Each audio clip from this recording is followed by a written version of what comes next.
Yes, you are finally. Can you hear me? Yeah, not like you are a little bit distant from the microphone, maybe. Oh, okay. Yeah. Yeah. Right. Where the mic is exactly. Good thing. So, okay.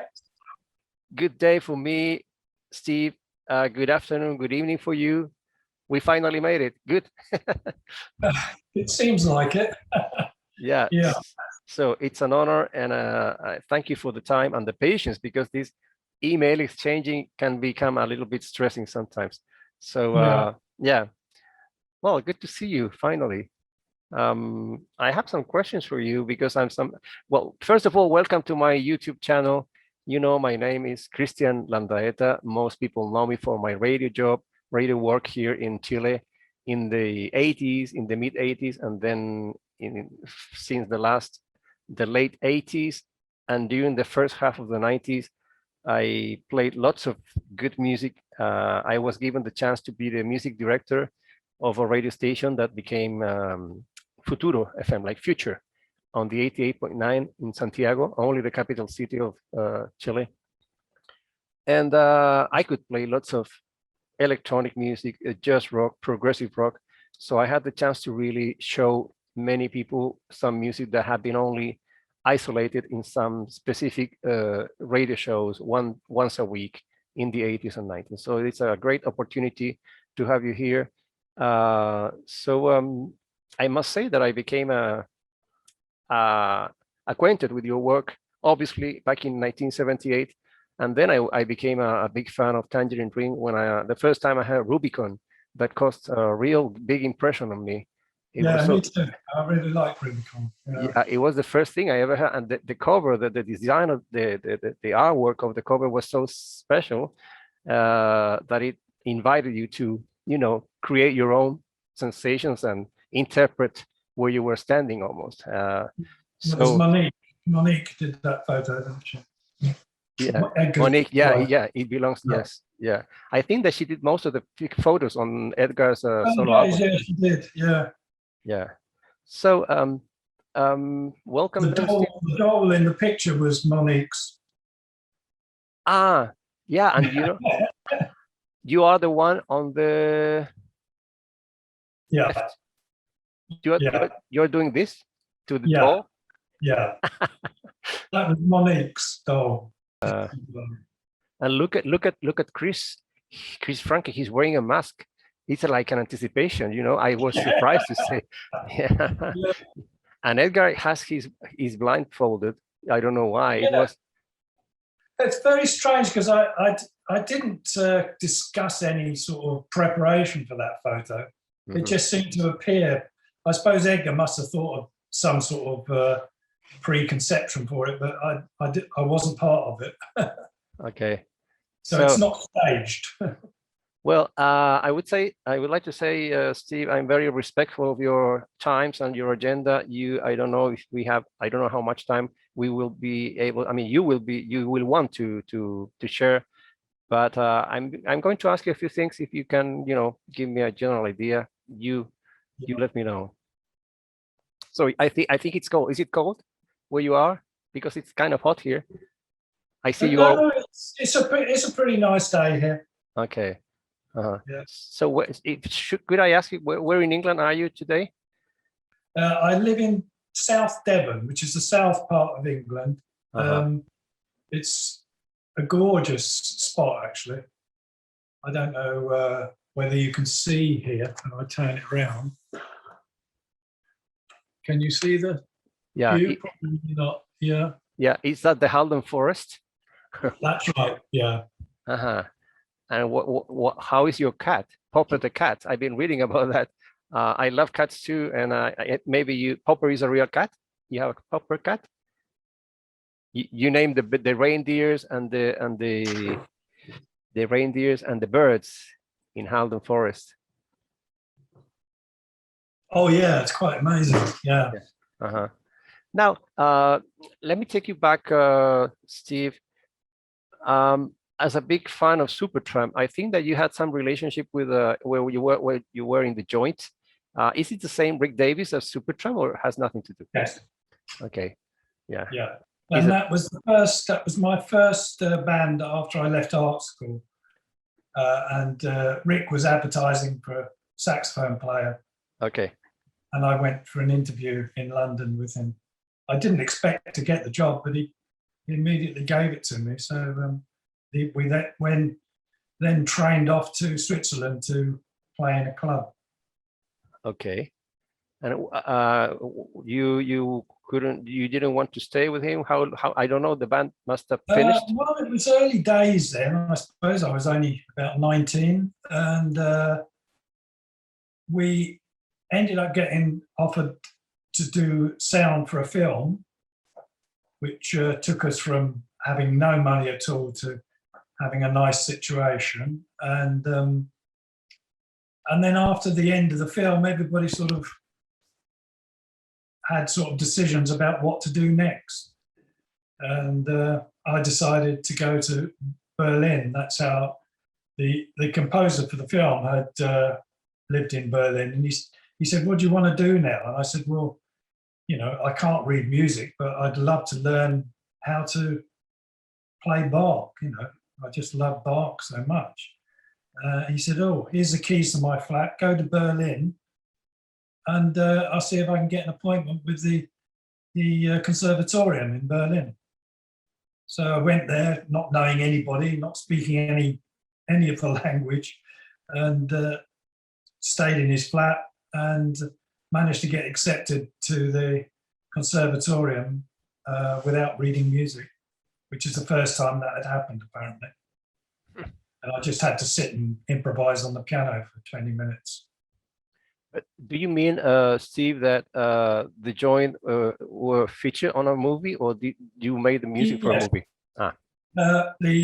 The music was composed by a guy called David Llewellyn, and we played all the parts, and I did a lot of the sort of melodic things on the saxophone and the flute. And the film was called The Happening. Yeah, that was going to ask you, The Happening. Is it an independent movie, I guess, in those days? Yeah, I can't remember the name of the director. And I have no idea what happened to the film. I've often tried to find it, but never have. And then came Steamhammer, as far as I know. That was a short-lived band as well. Well, yeah. After the film and going to Berlin, then I went to investigate an electronic music studio, because I was always interested in electronic music, although no synthesizers existed at that time. And when I got to the studio, Edgar was sitting in the corner, you know, quite pissed off because his band had split up. And I suggested to him that we start a three-piece. And he said, "Well, we can't have a band without a bass player." I said, "Yeah, we can. We'll do it differently." And we just got in a drummer, and we had two or three different drummers we kept rehearsing with, and ended up with Klaus Schultz, who turned up to interview. And what was Edgar's band, the previous band, the one that had split up? The Ones, I think they were called. The Ones, okay. Yeah. Yeah. Well, you know, electronic meditation for me has been always an album I put aside. It's so different from the rest. And I've even seen some videos from those days, I guess, where people are dancing to Tangerine Dream, playing like rock and roll sort of music, almost. Yes. Yeah, and I was wondering, well, obviously you became acquainted in the conservatoire with Edgar, and then I was wondering why you wouldn't want to stay in the band, or you wanted to go other direction. Well, at the time, I had got so fed up with the German sort of attitude there of the people. You know, in them days in the 60s, it was very difficult because a lot of the older generation looked upon anybody with long hair or a beard as a student. And, you know, they used to shake their fists at you in the street, and they'd stop me getting on the underground sometimes. And I just got so tired of it. I wanted to go back to England. And so we arranged for the last gig that we did in Wiesbaden, and that's when we had the accident with all the equipment. Yeah. And after that concert, I went back to England. And Edgar, a few months later, Edgar wrote to me or called me, I can't remember, and asked me to come back, but he'd now managed to get a record deal. Please come back. And at the time, I was thinking, no, I'm going to join a band in England. So I joined Steamhammer. Oh, so we would have had a totally different story if you had made a different decision. Well, since Chile is quite apart from Germany and Europe in general, so I could never have imagined that Germans would have this attitude of showing the fists and all that. I don't understand that. I thought they were more nicer people, but it seems they weren't. No, it was pretty bad. Pretty bad. It was just not that long after the war, I suppose. 6 or 7, it was only 20 years, which isn't much, is it? Yeah. So they were still in that sort of frame of mind. Yeah. Now, so I should ask you how the invitation to rejoin the band for Cyclone happened, and were you given some freedom to contribute? Well, it was strange, really. It's funny that you should mention Rubicon, because I just listened to Rubicon. Oh, and the I connection wrote to Nick and said, really, and I said, I really like that album. That's great what you're doing, and he called me or phoned me or wrote to me and said, how do you fancy joining again? If I come over and we meet up. So he came over with Christoph and we met in my house in Buckinghamshire and talked about rejoining. And he said they were losing fans a bit, and could I do something that was, sort of brought more interest to the band?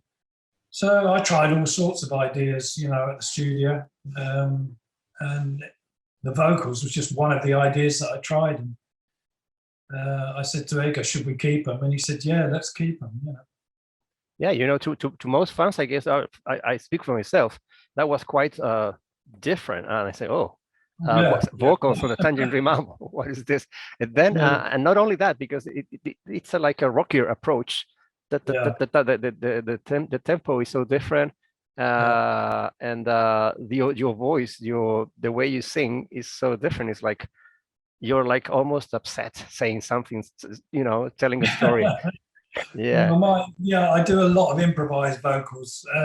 Improvising is my thing. That's why I've always liked the sort of the thought behind Tangerine Dream, because it's very much based on improvisation, which I really like. Yeah. Vocals, really, ironically, are not my thing. I don't particularly like vocals, and so it's ironic that I should end up doing vocals with the band. But it was, like I say, just one of the many ideas that I tried. And Edgar, they told you that they were losing fans, but they have made a what was the previous album? The fantastic one. What was the one before Cyclone? I don't know. Was it Encore? No, that was the live one. But then came the one that has one of my favorite Tangerine Dream tracks, which is Cloudburst. Right. Yeah. I haven't listened to any of their music since I left, and I didn't know that much, apart from Rubicon, which I heard and really liked. I didn't listen to a lot, so I don't have a lot of idea what they did. But okay. I did listen to Phaedra because I thought, well, that was number one. There must have been something within that that caused it to do so well. But my conclusion in the end was Virgin and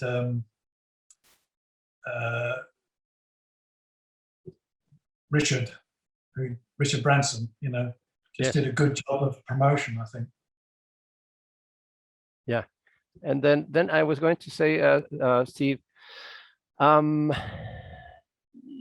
how easy, how was your working relationship with, especially with Edgar Preser, who is in the end the owner of most of the founder of Tangerine Dream? Yeah. Well, we always got on very well. We had a very good relationship, especially in the initial time when we first got together. We were close friends, and going back the second time, there was a 10-year gap. Yeah. His attitude was very different. And I can always remember a discussion we had, and we sat together and I said, "You've really changed, Edgar, He said, "So have you, you're like a farmer." And I said, maybe he was right, but he said, I had to change. I had to get more aggressive to organize the practical side of it and the business side of it. So he accepted that he had changed, but unfortunately, we never really got back that same friendship that we had 10 years previously. Well, in 10 years, many things happen and people change and things happens to them. So especially at that age, it's a critical age, wasn't it? Yeah. I mean, I have a lot of respect for Edgar, still have. And I think what he did was fantastic. And so I'm not putting him down. Yeah. It's just relationships, which is always a big problem with bands, Yeah, usually. And could you have continued with the band? I mean, with the result, because I remember the celebration of Cyclone a few years ago, where you participated, but I don't know what happened back then. How were the sales? Did you recover fans? What was the feeling within the band so that you could have stayed or not? I don't know. Or you were not. You decided.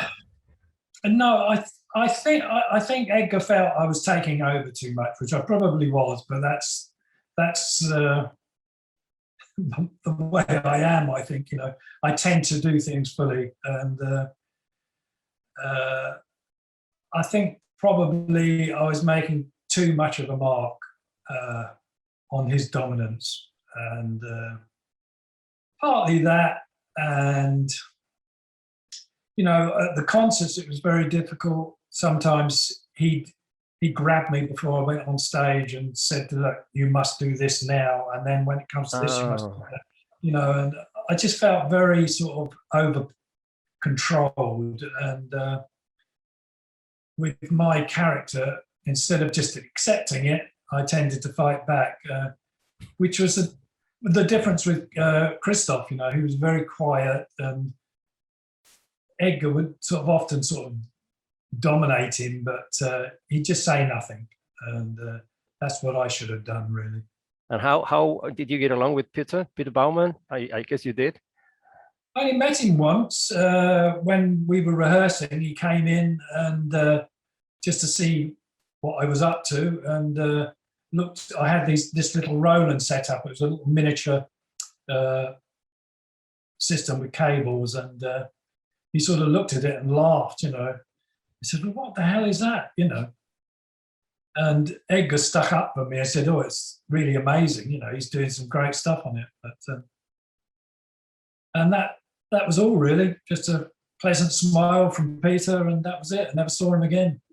I saw Klaus a few times. He came to some of the concerts and helped out. He was always very helpful in that way. Very supportive, Klaus. Okay. Yeah. You want to get that? No, I don't pick it up, so I just let it carry on ringing. It will stop eventually. Okay. Well, I was going to, in fact, ask you about meditation. That as I wrote on my email, not that I have forgotten, because Richard Banfield, if that's the way to pronounce it, was always a very interesting project in the late 70s. So how did it come about? How did Klaus invite you? Because I remember he was handling Innovative Communication, the label in those days.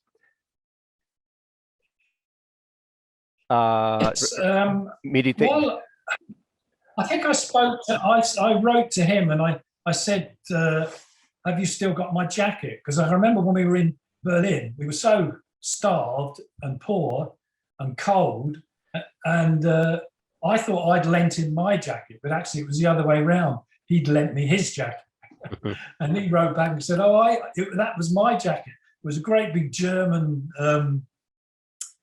overcoat, you know, a German army overcoat, which I looked pretty strange in." And he said, "Why don't you come over and do some work? You know, I'm working on some stuff." So I went and stayed with him in his house, and we did bits of recording. And but again, it never really came to anything. And I came back and just can't. I think it seems like I was destined just to work on my own albums, really. And you have any ideas, Steve, why the name?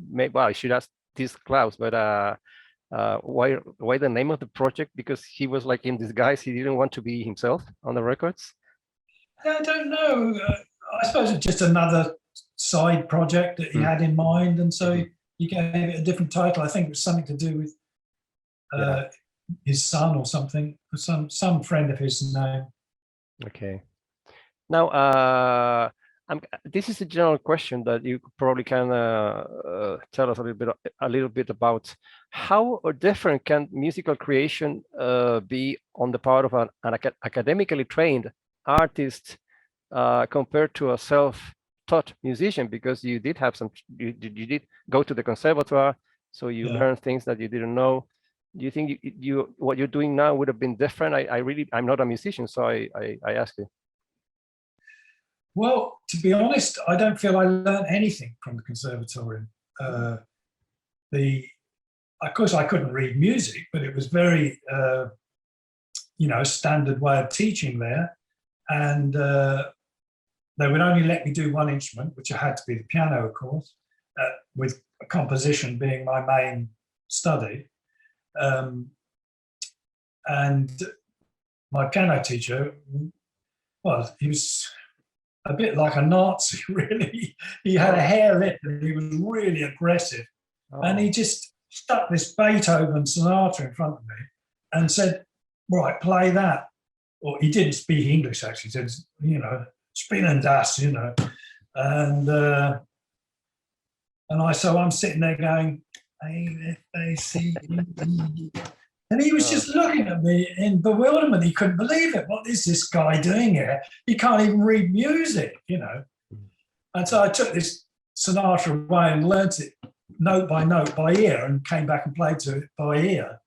But and then my composition teacher was a sort of nice little German guy that just wanted to have tea with an Englishman. So when I got there, all he did was bring out the tea set and pour the tea and, you know, have a sort of cup of tea with an Englishman. And he'd say, "Well, play me your new piece." And I'd play this piece that I'd spent the whole week writing. He said, "Oh, lovely." He said, "Go and write me another one." And it was just all about the cup of tea. I never learned a thing from him as far as composition went. And so I learned more when I came back to England. I just went into the Oxfam shops and bought loads and piles of music and just used to read, which I still do actually, just read one after the other, just to try and teach myself to sight read. But so I can't say that really any of my teaching affected my the way that I compose.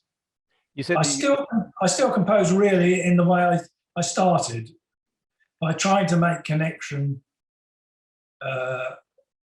with whatever's out there. Basically, of course, you need technique to do that. And I spent a lot of time learning. You know, I'd be very self-disciplined. I'd practice 8 hours a day. And you know, if I went to toilet, I'd make up for those 5 minutes I've been in the toilet. I used to do that every day. But then I tried to forget the technique that I'd learned and try to allow whatever the natural elements were that created the ideas. Because I found the stuff that worked best was the stuff that I didn't think about, I didn't make any effort on. So the trick was to try and stop being a controller with technique, to let the technique go and to let things happen naturally. So all the albums really, I mean, there's about 50 solo albums now altogether, but they're all very much where I let go and try to allow this natural creative power happen.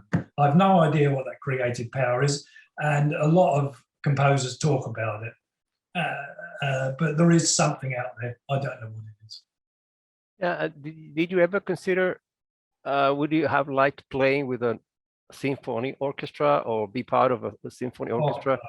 Oh, I would love to. Ah. My reading isn't really very good, so it would be difficult, but I don't know whether you've heard The Bruton Suite, which is a piece that I wrote very early on when I first left TD for the last time. And I tried to get Richard Branson and Virgin interested in releasing it, but they felt it was too classical. But again, I was living in an old church then, and I just tried to make contact with that creative energy again. And I ended up writing this piece, which I just wrote by playing the keyboard and letting things happen, and then carefully writing it all down on paper. So it sounds a bit like a sort of Baroque piece of music, but I have actually scored it all out, and I would love to be able to find string players to play it, which I might do this year, because the church that I lived in is now an art centre, a very sort of quite well-known art centre, and they've asked me to come back and play the Bruton Suite. Bruton is the name of the town where the church is. And so I'm at the moment talking to string players, and I will get them to perform the work for me in the church. And hopefully that will happen this summer. Yeah, well, fingers crossed. Yeah. Have you contributed to other bands, Steve? Because I must say that I'm not sure if back in those days when, like in the early 70s until Cyclone, if you contributed to other albums, to other bands that were like in those days, you know, standing out. Yeah, there's a band called Eat Static. Have you heard of them? Ecstatic. Yeah. Yeah. Well, I've done about 3 albums with them. Wow. Well, bits on 3 of the albums. The main one was, God, I forgot the name of it. But Merv and I worked well together. I really respect Merv's abilities. We also started a band called Hi-Fi Companions. Okay. Which is just Merv and myself. Merv is the one that is Eat Static. Do you know Merv? No. Merv Pepler. He's the one that started Eat Static, and it's him that runs it now. So yeah, I've done quite a lot of work with them, or him, I should say, really. Yeah, they're quite psychedelic, like. Yeah, it's a sort of very heavy. He was a drummer, so it's very heavily dance influence. Exactly. Yeah. But it's all instrumental, of course. Yeah. And I mean, I did a couple of gigs with them, and the audience just pour in because they know they're going to get a really good chance to do manic dancing. Yeah, it's very full on, but very cleverly done. Not sure if you can see this. I have this one. This is excellent. I really like it. I must confess that I didn't know you were on the credits. Yeah, can you see me on the credit? Yeah, I will see. I will check you now. But oh, that's great. That's an amazing album. Now, you began your solo career back in '81, Steve, kind of 81, and you've made an amazing number of albums. I was really going to say that I've been checking many of them, and I really like, for example, Deep Down Far. It has some interesting changes, some long pieces, extended pieces, and I really felt it has some like type of orchestral feel to it. I don't know. It's very nice piece. Yeah, I've always been quite influenced by the orchestra. In fact, the new album, have you heard any of the new album? Yeah, parts of it. Yeah. That's again quite orchestrally influenced, and that's because I've been using the MIDI wind instrument to control some of the violins, and it's now getting to a point where it's getting very, very impressive. I expect you heard the Lyricon on Cyclone. The lot of the violin sounds, that was all done with the MIDI wind instrument, except it wasn't MIDI in them days. It was just called the Lyricon. But, okay. Which I in fact sold to the Moody Blues when I left Tangerine Dream. And I think you've done some lute work. There's an album based on lute. That's probably the Bruton Suite. Yeah, that's the one. Yeah. That's the one I'm going to redo in the church. So I wrote it for a string orchestra, but also wrote an arrangement for guitar. But I played the guitar on the keyboard, which was the same keyboard I used in Deep Down Far, actually. Okay. And let me ask you, Steve, what are some of the things you think are still pending, some goals in your career as a musician? Because you probably, maybe there's too many ideas to put them on records. But I was going to ask you also, as a citizen, as a man, what things do you think what things would you like to do? Because we are all in this lockdown, so uncomfortable situation, and with lots of uncertainty, and no one really knows when this is going to happen, and if it's going to just go down a little bit, if this pandemic is going to diminish only, or I don't know. What things do you think would you still like to do? Well, to be honest, the pandemic hasn't really affected me very much. I live the life of a monk. I live in the middle of the woods, in the middle of nowhere. My whole day consists of composing or playing the bark on the piano. I very rarely see anybody. I probably see 2 or 3 different people once every 3 or 4 months. So I live a very sheltered life. I don't go out very much. I go out once a week just to do a bit of shopping. So really, it hasn't had much effect on me. It's a bit, I live a bit like a monk in a monastery, really. But what's your impression of what's going on? How do you interpret it? Because I think that you are, a philosopher of life too. So how do you see all this? You're very lucky because the life you live, and you're isolated and protected. Yeah, it's because that has always been my goal, is to be isolated and protected from the finance of the world, to be able to do my music. That's what's been so important to me all my life, ever since I was a teenager. And the important thing is to somehow set my life up so that I don't have to be concerned about the money side of it, which I've managed to do. So I am very fortunate, yes, to be able to, but it's taken me a lifetime to get there.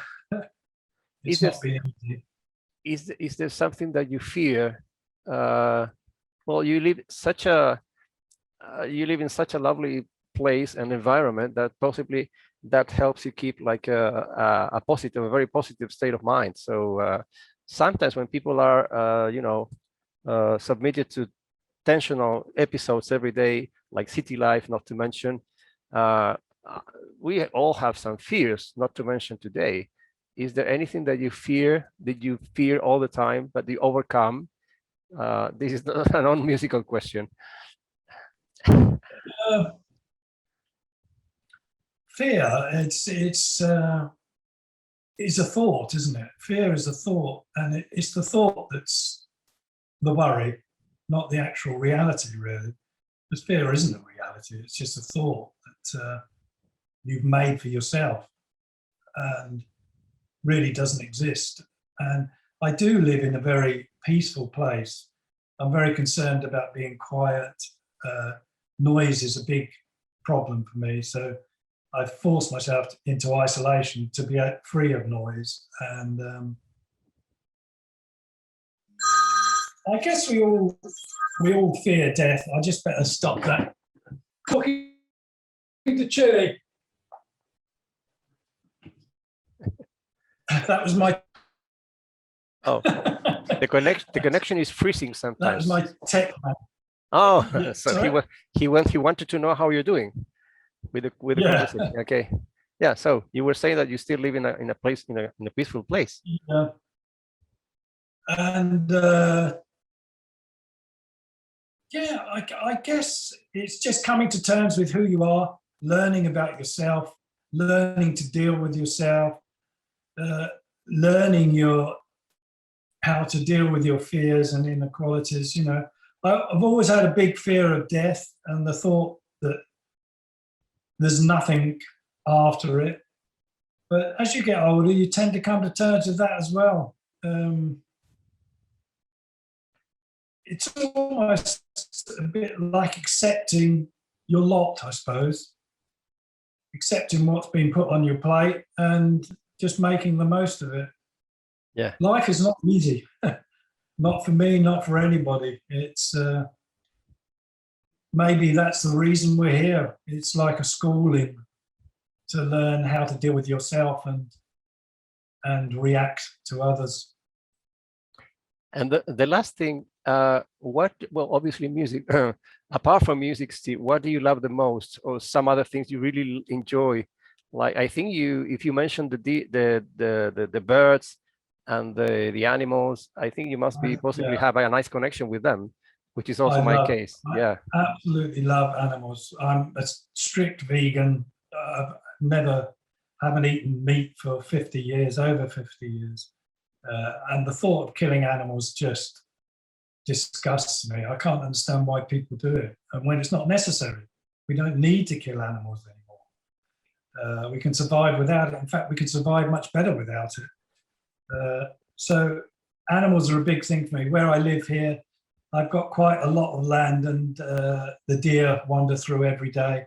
I have a whole herd of deer that live here, which are very happy, and all the different birds.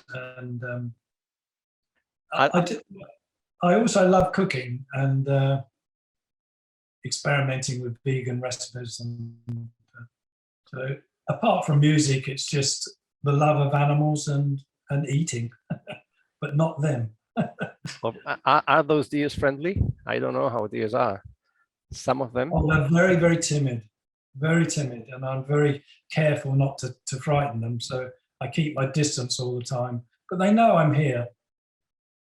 When the first day I came here, it was a hot summer day and I had no clothes on, and I've got about 3 acres of garden, and I was wandering around the garden, and a deer, sort of an older deer, female, just stood and stared at me, and I'm standing there with nothing on, staring back, and we stood staring at each other for probably 10 minutes, and then she just wandered off, and she still comes, and I think she's told all the rest of them, "You're safe here," you know. Yeah.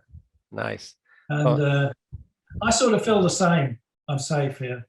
You know, I get this voice that comes down, because I often think, yeah, it's time to move on to the next place, but then this voice says, "You're safe here," which is quite a big thing. Yeah, very lucky, and I think that must be the reason, or one of the reasons why to be honest, I've been really enjoying your music, your own albums, and I still have to say that I have to sit down and go through many of them because you have so many. I'm really impressed. Yeah, yeah. Well, that's all I've done for all my life. You know, every day, all my life. It just consists of thinking about music, or writing music, or playing music. That's what I do. And you enjoy playing live music? I love playing live. Yeah. Unfortunately, it's a very difficult one with synthesizer music, because it's very difficult to play live solo, which I have a big problem with, because I don't like backing tracks. I hate backing tracks. Sequences are not much more than a backing track, really. So I'm spending a lot of time at the moment trying to develop a system where I can literally play live from scratch.